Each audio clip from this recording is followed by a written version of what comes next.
Halo semuanya, jumpa lagi dalam video Kang Wawan. Kali ini saya masih berbicara tentang wuling ya, karena memang akun YouTube saya ini banyak berbicara tentang otomotif, tapi otomotif yang saya pakai. Jadi bicaranya itu real ya, nggak hanya sekedar ngomong, tapi bener-bener real. Saya merasakannya, saya menggunakannya, dan saya berbagi pada Anda semua.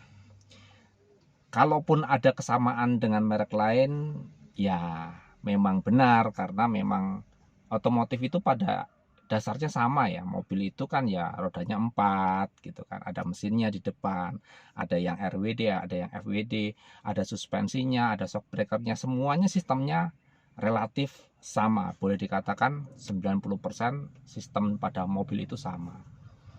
Hanya saja fitur-fiturnya dan beberapa perbedaan yang nggak terlalu signifikan sebetulnya, hanya butuh perlakuan yang berbeda, seperti halnya kaki-kaki atau suspensi. Jadi gini, saya sebelum pakai Wuling Convero, saya jelas pakainya Grand Livina. Saya pernah posting juga videonya ya, Anda bisa cari. Sebelum saya memiliki ini, saya pakai Grand Livina. Tentunya Grand Livina itu jauh lebih nyaman, jauh lebih irit ya, jauh lebih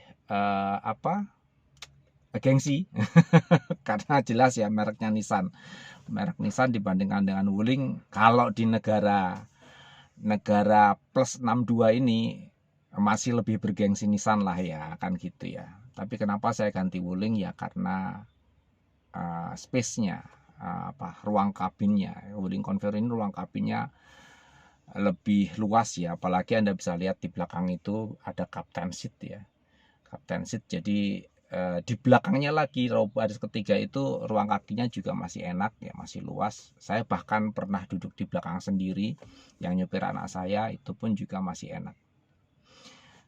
Oke, kita kembali lagi ke suspensi ya.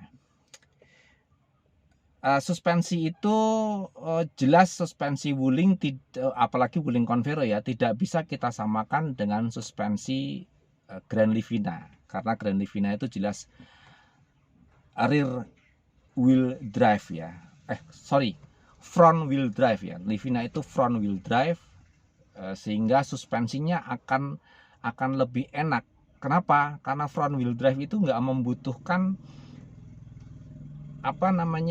rangka yang kuat ke belakang, karena di belakang tidak menopang apapun, hanya menopang bodi saja, sehingga di belakang itu bisa dibuat suspensi yang lebih lembut, lebih enak gitu ya. Nah, beda halnya dengan rear wheel drive ya, penggerak roda belakang seperti Wuling Convero.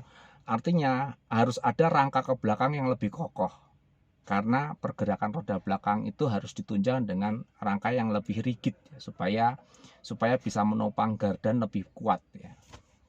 Tentunya nggak bisa disamakan, dan tentunya lebih keras itu pasti. Nah, namun ya, dibandingkan dengan rivalnya, rival satu kelas ya, artinya sama-sama LMPV, Xenia Avanza katakanlah, cuman yang lama ya, bukan yang sekarang, karena yang sekarang Xenia Avanza sudah penggerak roda depan, sudah ya bisa disejajarkan dengan Livina lah sekarang. Artinya sistem bodi dan suspensinya itu sudah sejajar, sudah lebih empuk lah, jelas itu. Nah, kita bandingkan dengan Xenia Avanza yang lama aja lah. Nah, sama-sama berpenggerak roda belakang, suspensi Convero ini lebih lembut ketimbang Xenia Avanza. Kenapa? Karena saya sudah pernah pakai Xenia Avanza ya 11-12 lah ya, karena pabriknya juga sama.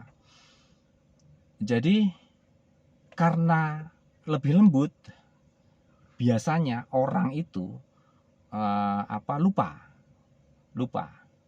Jadi ketika ada jalan kasar, main hantam aja. Ketika ada jalan bergelombang sedikit, main hantam aja. Padahal suspensi yang lebih lembut itu justru lebih mudah rusak. Jangan katakan mobil Eropa sekelas Mercy dan BMW ya, kita bedakan ya, karena ini kelasnya kelas LMPV. Di kelas LMPV seperti dulu saya pakai Grand Livina, saya pasti istilahnya saya tidak akan melibas jalan rusak begitu saja. Saya pasti ngerem, saya pasti lewatnya dengan kecepatan tertentu yang masih aman untuk suspensi saya. Sama ketika saya menggunakan Wuling Convero pun, saya merasakan ini mobil lebih nyaman ketimbang penggerak roda belakang sejenis di merek sebelah. Makanya saya malah nggak berani untuk melibas gundukan, melibas jalan rusak atau jalan gelombang itu dengan kecepatan tinggi. Justru saya pelan. Kenapa? Sayang dengan suspensinya. Suspensi lebih lembut pasti lebih mudah rusak. Suspensi lebih keras biasanya itu malah lebih kokoh. Jadi teman-teman yang ngeluh, wah suspensi saya Wuling Convero baru sekian tahun udah jeduk-jeduk, udah nggak enak dipakainya, padahal pada saat awal itu sangat nyaman sekali. Yaitu karena penggunaan teman-teman. Jadi jangan asal libas jalan rusak, jangan asal libas jalan bergelombang.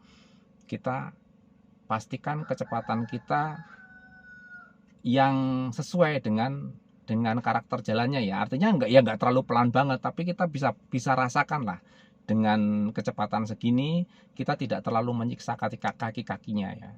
Kita tidak terlalu menyiksa suspensinya. Begitu teman-teman.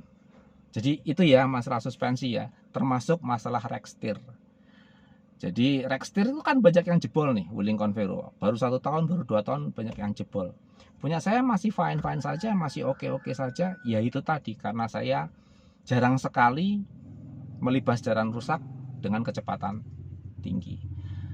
Terus berbelok, jarang sekali saya belok sampai mentok duk gitu ya. Itu jarang sekali, sangat jarang. Begitu mentok saya kurangin sedikit. Apalagi pas parkir ya, maju mundur, kadang kita nggak sabar dipentokin gitu ya. Jangan, itu merusak rack steer. Nah, kalau teman-teman tanya, misalkan suspensinya rusak atau shock breakernya udah waktunya diganti, banyak yang tanya ke saya pakainya suspensi apa, sistem suspensi yang mana? Ya sistem suspensi standar aja kalau saya ya. Dan shock breakernya ya shock breaker orinya saja, itu sudah lebih bagus. Jadi sudah diperuntukkan untuk Wuling dengan bobot sekian, dengan dimensi sekian, itu paling pas ya. Kalau mau dibuat lebih empuk lagi bisa nggak? Bisa saja, banyak kok yang dibikin lebih empuk, tapi dengan catatan kalau lebih empuk pasti lebih limbung. Jadi untuk bermanuver, misalkan kita dalam kecepatan tinggi menikung gitu, dia akan lebih limbung badannya, pasti. Jadi kalau mau lebih lembut ya pasti lebih limbung, kalau mau lebih keras pasti lebih stabil. Cuman yaitu di jalan jadi gerudak geraduk ya. Yang paling pas adalah yang ori. Oke, gitu saja teman-teman masalah suspensi. Saya menjawabnya di video ya, karena ada beberapa yang tanya nih di komen. Kalau ada yang tanya suspensi apa yang pas, tetap yang orisinil. Oke bro, see you in the next video. Bye.